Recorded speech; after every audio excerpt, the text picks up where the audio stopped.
And we're back. In this tutorial I'm going to show you how to blend a letter to create different logo design effects.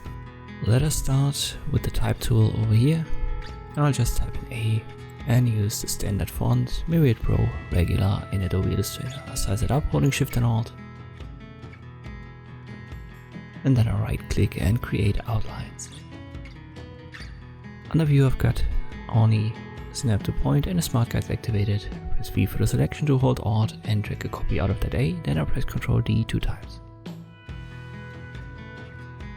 So I've specifically made it random.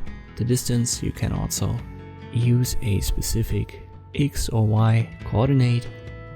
Now I give them different fill colors.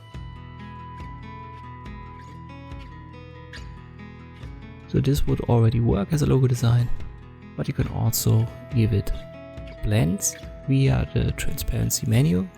Just change it, for example, to multiply. If you don't like the direction, you can just right click, transform and reflect it. Use vertically, press OK. So now you've reversed the order. You can also use the copy button to create another layer of this A letter group. It sometimes creates interesting effects depending on the blending mode that you're using. Just go over them. Most often multiply, overlay, screen. These are the effects that you want to try first. Depending on if you use light or dark colors, it creates nice effects.